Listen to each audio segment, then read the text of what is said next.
Oke, kita kembali lagi di channel Valentino Jebret. Dan sekarang udah jelas ya, kita ada 3 set yang ini menunjukkan beberapa perbedaan. Kalau setnya yang di DPI berarti lagi ngomongin tentang technical secara hasil-hasil tentang bola, insight-insight gue. Kemudian kalau yang di kursi di Jebret Talks itu kita bicara lebih in depth. Kemudian juga ada kaitan misalnya dengan peraturan, dengan hal-hal yang di luar teknisnya bola. Dan kalau gue udah berdiri begini, berarti gue lagi jadi Valentino Simanjuntak yang mungkin kalian nggak tahu juga adalah seorang trainer atau juga seorang pengajar ya, bisa dibilang pengajar lah ya. Tapi untuk training-training biasanya di perusahaan-perusahaan dan sesekali juga keliling-keliling kampus dan lain sebagainya. Nah, ini gue tidak bahas sama sekali tentang sepak bola, tetapi gue baru saja diundang di benar satu perusahaan, dan ini lumayan lumayan berbeda dengan apa yang biasanya materi yang diminta ke gua. Karena di sini gua diminta memotivasi, ya, gue sering untuk memberikan motivasi, tetapi di sini juga khususnya katanya adalah generasi Gen Z. Karena menurut sang bos yang mengundang gua, terlihat ada gap generasi di mana tipikal dia adalah bos yang memang ingin pekerjaan itu bisa terselesaikan dengan waktu yang tidak terbatas, dengan waktu yang fleksibel, tetapi pekerjaan harus selesai, harus ready, harus siap dihubungi, dan harus bisa merespon ketika sang bos ini kontak ataupun juga menghubungi timnya atau anak buahnya. Nah, mungkin di antara kalian sekarang yang merupakan bagian dari Gen Z lahir tahun 1997 sampai 2012, mungkin ada yang memang penonton gua juga di Valentino Jebret maupun di Jebret Media TV. Jangan langsung defensif dulu, jangan langsung responsif, tapi coba dengerin dulu, karena ini gua berdasarkan pengalaman dari pelatihan yang baru saja gua berikan. Dan bagi gua memang tidak setuju secara keseluruhan ya, dari banyak sekali sekarang analisa-analisa, kesimpulan-kesimpulan tentang Gen Z yang katanya memang kurang punya semangat juang, yang lebih rentan, yang gampang untuk menyerah, dan kemudian juga kurang komunikatif dengan sesama karena udah lebih ke digital. Tapi ternyata pas gua datang ke pelatihan itu kurang lebih ada benernya juga gitu loh, karena memang dengan digitalisasi sekarang era sudah berubah, era sudah berganti. Ada yang salah atau enggak, menurut gua itulah yang namanya disrupsi, bahwa ketika dengan segala generasi, teknologi, dan segala hal yang berbeda sesuai dengan zamannya, maka kemudian perubahan itu harus secara langsung dan tidak langsung terjadi. Hanya yang bisa beradaptasi dan hanya yang bisa kemudian overcome dari keadaan tersebut dengan kreativitas, dengan kerja keras, dengan kerja pintar juga, itu yang bisa akhirnya mampu melewati disrupsi tadi. Nah, kita balik lagi ke pelatihan yang tadi gue bilang, makanya gue di situ agak tricky karena wah, dengan gua bukan bagian dari generasi tersebut, kira-kira akan diterima apa enggak apa yang akan gue sampaikan. Tapi kemudian gua juga survei, gua kemudian juga research.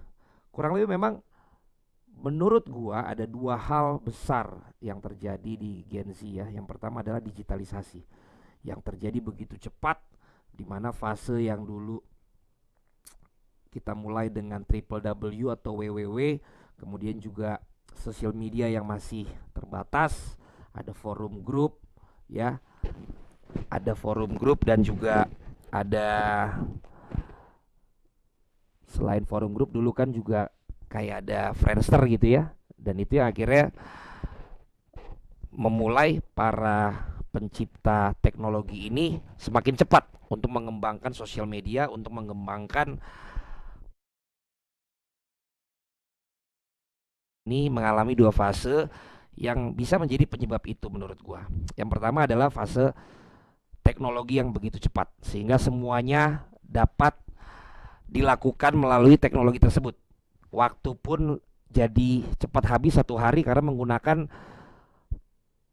apps, menggunakan platform, menggunakan sarana-sarana teknologi yang kemudian terjadi di generasi itu. Kedua, adanya tragedi yang namanya COVID-19 ya. Dengan tidak bisa kemana-mana, semakin gila lagi orang untuk tidak ketemu orang tapi menggunakan fasilitas teknologi-teknologi tersebut. Termasuk para pengembang-pengembang apps dan juga teknologi itu berlomba-lomba pada saat COVID untuk kemudian mengeluarkan produk-produk terbaru.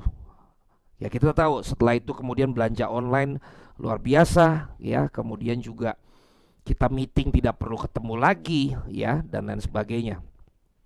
Jadi menurut gue 2 hal itu, makanya daripada orang bilang Gen Z, gue mending bilang ini adalah generasi digital, generasi yang begitu cepat perkembangannya sehingga membuat kelihatannya ada gap dengan generasi sebelumnya. Ya namanya orang yang biasanya ketemu orang, namanya orang yang biasanya kerja juga langsung, ini kemudian tidak tatap muka, semua bisa ngasilin uang dari teknologi, nggak perlu harus berangkat pagi pulang pagi seperti Armada bilang, nggak perlu berangkat dari jam 8 kemudian jam 5, nggak perlu ketemu bos yang memang galak, nggak perlu ketemu sikut-sikutan sama teman sekantor dan lain sebagainya. Jadi ketika kemudian akhirnya mereka dipertemukan dengan yang seperti itu, akan terjadi hal-hal yang membuat mereka mudah untuk gue mending resign, gue mending pindah, gue mending laporin, gue mending pergi, gue mending gak usah ada di sini dan lain sebagainya.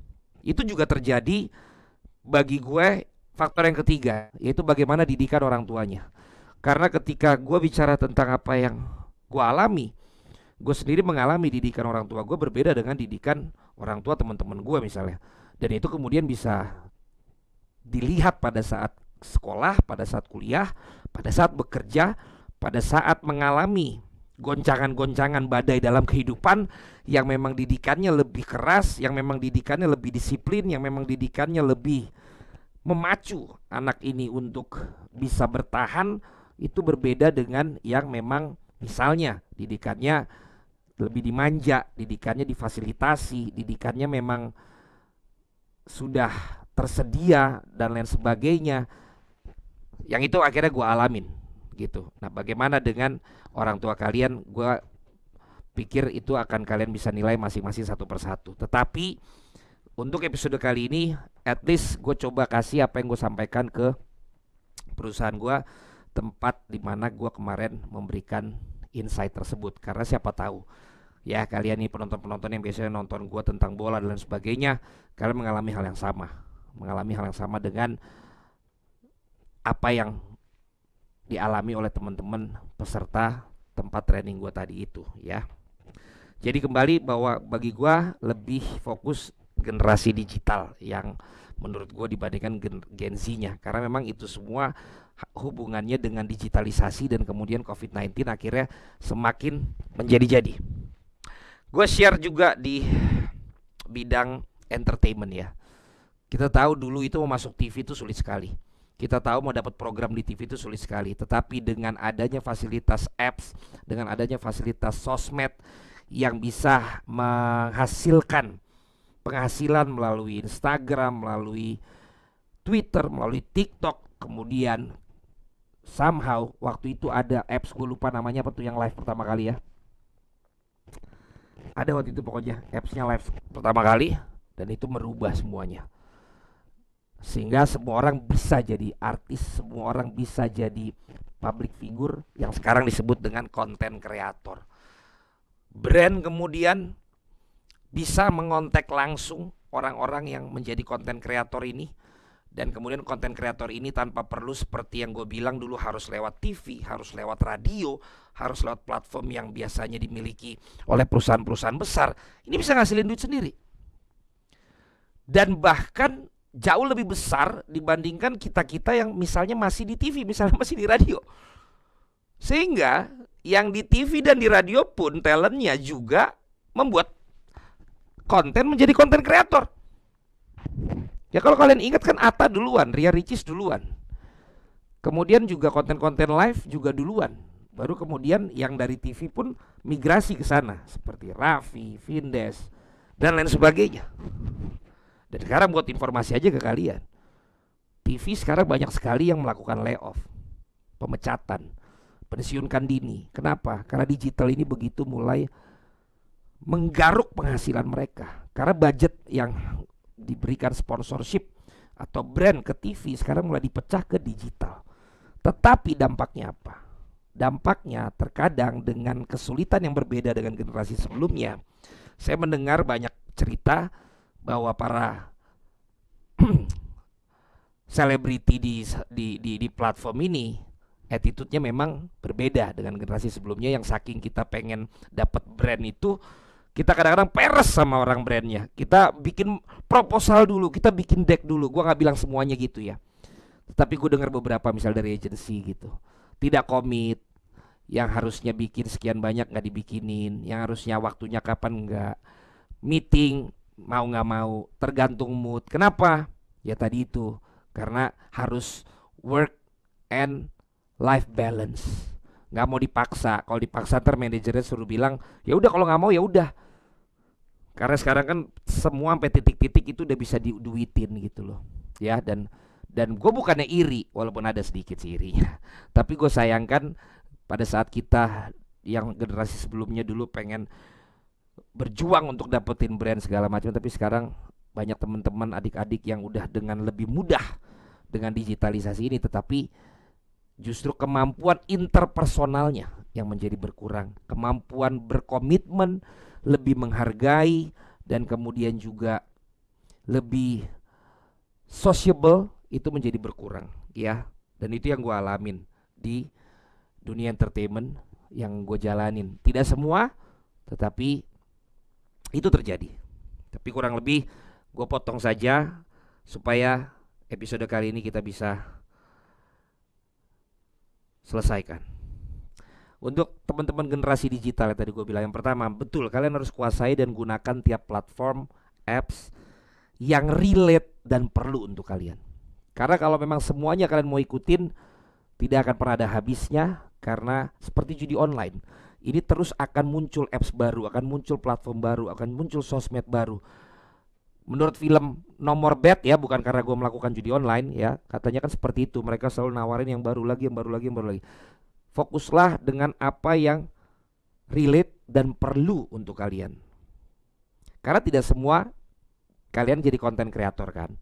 Kalian ada yang gunakan platform, apps, dan lain sebagainya adalah untuk pekerjaan kalian. Yang kedua, sehebat-hebatnya digital, yang buat juga manusia. Walaupun kita nggak tahu ntar AI bisa sampai bikin juga apa enggak, tapi AI pun yang pertama kali buat manusia.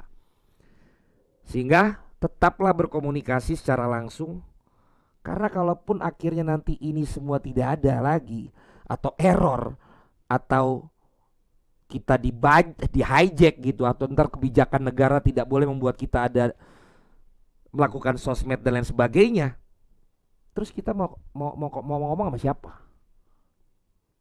Kamu mau ngomong sama kamera kayak gue begini, nggak ada yang jawab. Yang ada lu stres sendiri. Karena ketika lu berkomunikasi di sosmed itu tidak dua arah. Walaupun sekarang ada video call, ada dan lain sebagainya gitu loh, tetapi kalian harus juga tetap berkomunikasi tatap muka secara langsung orang-orang di sekitar kalian. Sehingga kata-kata yang jauh jadi dekat, yang dekat jadi jauh, itu tidak terjadi gitu loh. Dan pasti ada manfaatnya kalau kalian juga berkomunikasi secara langsung dengan orang-orang di sekitar kalian. Bukan hanya komunikasi, yang ketiga, berikan respect kepada orang-orang di sekitar pada saat kalian berkomunikasi. Eye contact, berikan perhatian, mindfulness. Walaupun kita nggak bisa pungkiri, bisa saja kita juga ada yang kita tunggu atau yang sambil kita kerjakan, tapi itu pun ada etikanya. Kalian bisa minta izin juga sambil bicara, tapi kalian juga harus mengerjakan sesuatu dan lain sebagainya. Karena jika tidak, maka kesan dari orang terhadap kita itu jelas akan menentukan juga. Karena kita nggak pernah tahu seseorang ini ternyata nanti akan bisa menolong kita. Seseorang ini nanti akan jadi bagian dari pekerjaan kita dan lain sebagainya ya. Harus berkomunikasi dan juga memberikan respect. Dan ini yang paling menurut gua sekarang jadi concern gua, terutama juga gua ke anak-anak gua. Guys, hidup nggak sesempurna yang kalian lihat di sosial media orang lain. Hidup nggak ada yang sesempurna itu. Bahkan yang kalian lihat sempurna itu di sosmed pun itu perlu banyak effort yang ia lakukan supaya bisa sempurna kelihatannya. Editing, filter, tim foto, terus kemudian juga stok karena harus ngambil gambar yang bagus dan sebagainya, angle dan lain-lain. Percaya guys, yang kalian lihat keren itu di sana itu bukan yang memang secara natural. Bahkan yang natural pun kayak Raffi misalnya, tidak selamanya dia itu seperti selalu on cam. Ada banyak hal juga yang dia tidak rekam yang kalian tidak tahu gitu loh. Bahwa hidup tidak ada yang sesempurna itu. Sehingga kalian juga kalau pengen pakai sosial media jangan berusaha seperti ingin sempurna juga. Karena justru kejujuran ketika kalian berada dalam sosial media kalian itulah yang paling membuat kita tidak ada kepalsuan. Yang paling membuat kita bisa dilihat sama orang lain, kita punya kebahagiaan, punya kerentanan, punya ketakutan, punya kemarahan dan lain sebagainya. Percaya sama gua, tidak ada yang sempurna yang kalian lihat di sosmed itu. Termasuk misalnya kita follow cewek-cewek seksi nih, ya. Pagi-pagi gue sering pas yang nongol di explore tuh cewek seksi tuh. Tuh berarti suka ngeliat ya berarti. Tapi setelah gue suka lihat behind the scene dan lain sebagainya, itu pun perlu proses yang menyulitkan gitu loh. Enggak yang sekali foto jadi di posting, enggak. Perlu proses yang cukup ribet, namanya juga bagian dari konten kreator, model dan lain sebagainya, ya. Kenapa gua concern di sini? Karena sekarang banyak adik-adik saya, ya, Gen Z, generasi digital, tidak punya yang namanya self image yang positif. Karena kalian melihat orang yang sempurna sehingga kalian merasa kalian tidak sempurna dan tidak layak untuk ngepost, untuk muncul, untuk ngelepas masker. Saking dulu saking Covid itu harus pakai masker, malah kalian sekarang lebih baik tidak melepas masker misalnya. Kecuali gua kadang pergi sama Abral malam-malam memang harus pakai masker. Dari sebelum Covid juga udah begitu. Self image. Mau kalian gemuk, kurus, hitam, putih, sipit, belok, ada kekurangan tubuh, guys, itu adalah lu. Makanya gue seneng kalau ngelihat yang kayak teman-teman komika yang sudah berdamai dengan keadaan dirinya, malah dijadikan jokes. Itu nggak mudah, guys, nggak mudah. Termasuk misalnya kayak gue nih, kan gue sekarang main di Tosi badminton apa terus, itu badan lu kegedean, kalau jatuh bumi berguncang dan sebagainya. Gue udah terbiasa. Justru gue pengen kasih tahu dengan badan gue yang tidak sempurna dan overweight ini, gue masih bisa olahraga gitu. Tapi ternyata tidak dengan banyak adik-adik gue ini, termasuk generasi anak gue. Lebih baik mereka tidak mau ngepost, lebih baik mereka tidak muncul di publik, lebih baik mereka tidak mau untuk ikutan acara dan lain sebagainya. Karena gue nggak mau, gue nggak sempurna untuk kelihatan, guys. Punya self image yang positif. Sekurang-kurangnya lu pasti ada kelebihan yang lu miliki. Bahkan ada orang yang akhirnya malah menggunakan kekurangannya untuk dijadikan satu bahan untuk tujuan yang ia lakukan. Temukan itu, guys. Jangan malah menunggu kalian bisa sempurna, karena tidak ada yang sempurna. Dan yang terakhir,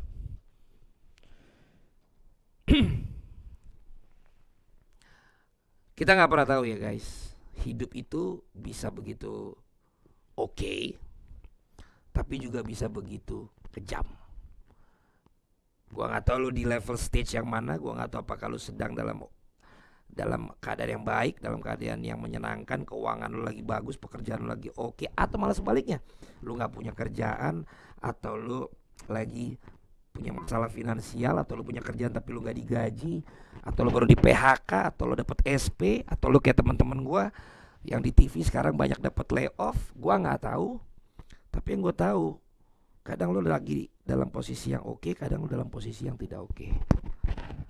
Generasi gua, termasuk diri gue sendiri, diajarkan untuk bagaimana ketika hantaman hidup itu datang, lu tetap bertahan, melakukan apapun juga asal halal untuk lu bisa mulai bangkit lagi.